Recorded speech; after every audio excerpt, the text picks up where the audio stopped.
Hello and welcome to our virtual Arts and Science Week Alumni Award celebration. I am delighted to introduce our 2021 A&S Distinguished Alumni Award winner, Jim Simón. I'd like to give you a small sample of his many accomplishments. Jim is a proud graduate of Mizzou with both a master's and PhD in radiochemistry. He's also co-founder of Isotherapeutics, a company that advances the technology of radiopharmaceuticals. Jim holds over 50 U.S. patents, including the key patents covering Quadramet, an agent designed to relieve the excruciating pain associated with metastatic bone cancer. Jim is a loyal supporter of the College of Arts and Science and the Department of Chemistry. He's a supporter of the Simón Eilbrock Chair in Medicinal Chemistry and helped establish the Eilbrock-Simón Chemistry Endowment Fund that supports undergraduate and graduate students majoring in chemistry. Before we hear from Jim, it's my pleasure to introduce Dr. Tim Glass, the chair of our chemistry department. Tim? Thanks, Dean Oker. It's a real pleasure to introduce Jim Simón. Jim has been and continues to be very involved at the University of Missouri. MU has a long history in leadership in radiopharmaceutical sciences, and Jim was an integral part of that during his graduate work here. And he continued to be involved even after graduation. And even now, where in a time where the university is going through what I consider a renaissance in radiopharmaceutical science, Jim continues to be involved in the form of this chair in medicinal chemistry that has brought strong leadership in radiopharmaceuticals to the university. And so we're really, really excited that Jim has been given this award. I think it's very deserving. And I'd like to introduce our award winner this year, Jim Simón. Thank you very much, Pat and Tim. And I guess I'm going to make some remarks here. The first one is I feel that this is backwards. I feel that I should be given the award to the university instead of the university to me. And the next few minutes will explain why. So let me start by quoting one of my favorite bosses at the Dow Chemical Company. He was a manager by the name of Jack Rhymes. And he had an analogy for scientists. He said scientists were like soldiers. And their weapons, when you go out into battle, was their technology and their contacts that can solve problems. And I want to say that the University of Missouri has served as my technology weapon, not only in training me, but then these contacts that we've had and collaborations for many, many years.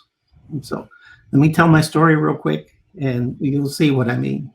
So a long time ago, a young man by the name of Alan Kettering and myself were in Ohio, and we took I-70 west from Ohio to attend graduate school because we had an interest in chemistry and an interest in medicine.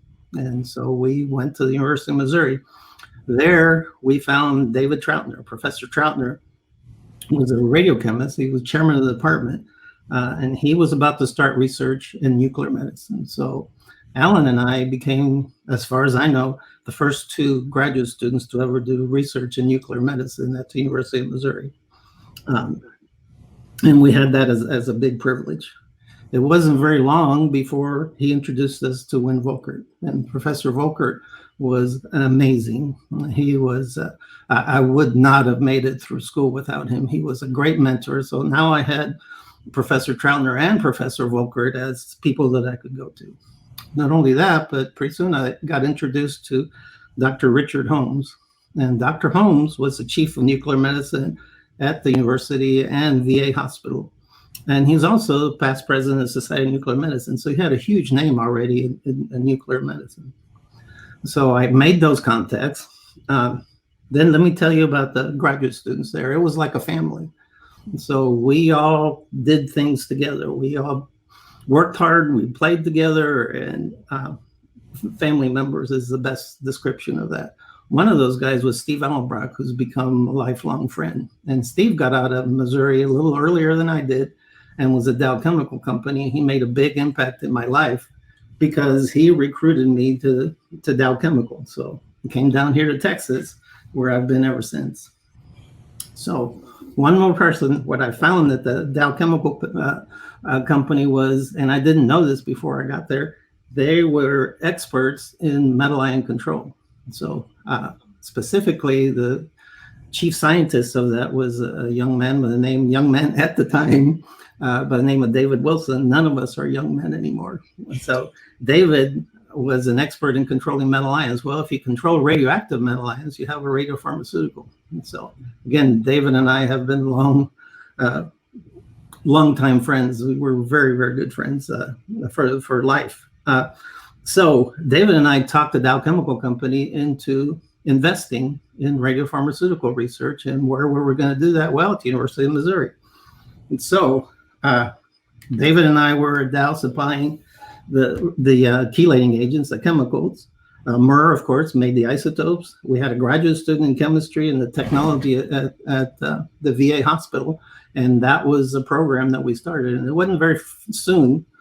It wasn't very far in time where we found a candidate compound. And so we wanted to test it in a real subject, somebody that had real cancer. So we went across campus and went to talk to the vet school. And there was Jimmy Latimer, and he had the capability to evaluate our compound in dogs. And lo and behold, his dog was the first one that he treated. His name was Frodo.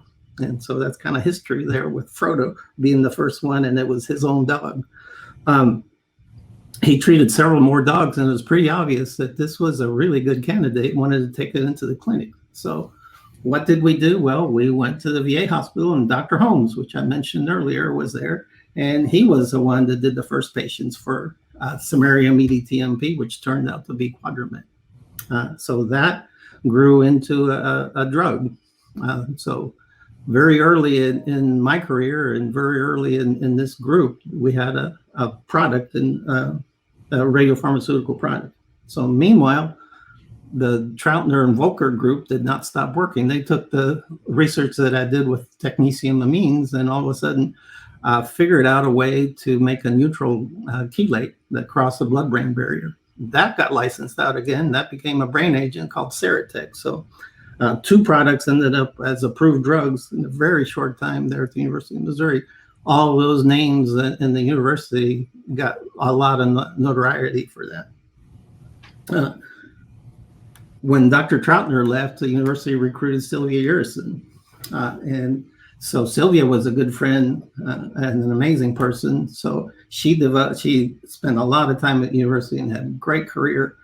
So I started sending her graduate students. The first one was my niece, Lauren. So Lauren received her PhD, same lab that I did from Sylvia Urison. I had a summer student at Dow that finished his chemistry degree, needed some guidance, so I sent him to Sylvia as well. He got his PhD, so that's the second student that got his PhD that we recommended from here, from Sylvia. He's got a good job at Brookhaven now. Actually, he works for Kathy Cutler, who's another Missouri person right now. So just recently, I sent another student. I thought this was over when Sylvia retired, but here comes Carolyn Anderson, an amazing recruit again. And so I thought, holy cow, I have ability to send more students out there. So I've sent another student down there by the name of Zach Key. He's a first-year graduate student, and I don't know, but I think he's doing pretty well right now. And hopefully it'll be 3 for 3 as far as PhD students there. It wasn't very long. Well, it was very long. It was about 25 years at Dow, and then they decided not to do nuclear medicine anymore, and they wanted us to work on polymers, and that was not my thing. So one of the scientists in my group, Keith Frank, and I, with the help of Steve Ellenbrock, started the isotherapeutics group about 16 years ago here to continue to develop nuclear medicine compounds. So it wasn't very long before we had a grant proposal. We had an idea for even a better bone agent than Quadramet, and of course, we involved the university. So Murr again produced the samarium. The vet school still had Jimmy Latimer, so he was involved. But by that time, Kim Selting was there. So Kim worked hard on this, and Jeff Bryant was there. That product we called Cyclosam. And so we licensed that to a new company. And just recently, we introduced the owners of that technology, Doug Baum and Richard Piazza, to meet with Carolyn and Jeff and Matt Sanford from the reactor to start talking about how the university is going to help them develop and get this into the clinic. So collaborations were not only with our own technology, but we had our customers here at Isotherapeutics. So one of those was a company called Exubrium, and Exubrium has a product now called Synovitin, and the folks' names were Nigel Stevenson, Gilbert Gonzalez, and Cynthia Dorr, and they, together with us, developed the technology for the treatment of arthritis. We did all the animal work here, but it came time, the small animal work, the rats, and it came time to think about how to do this in a dog. And well, where'd we go? The University of Missouri. So we found Jimmy Latimer again. He did a great job on that. That product is approved in dogs now, and that product is about to be tested in human clinicals. They're going to choose to do that in Canada.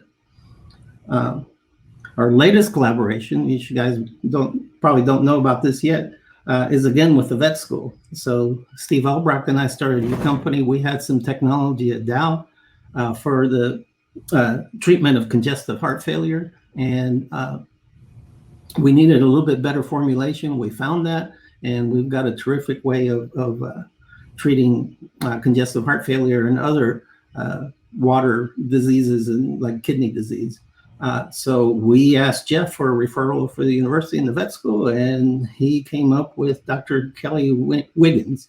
And we've had the first conversation with Kelly. This would be the first one that's not a radiopharmaceutical, so it doesn't have an isotope, but it's really good technology. So I'll stop there, except to say that my education, my career, and many of my lifelong friends have been very closely tied to the University of Missouri. Again, I say this award is backwards. I owe it to the university rather than them to me. I thank God for the university, its people, and for part of my weapons in the battle of science. So, Dean, thank you again for this award and the privilege of telling my story. And thank you, and God bless. Jim, on behalf of the entire College of Arts and Science, I want to say congratulations and thank you for telling that wonderful Mizzou story. Congratulations.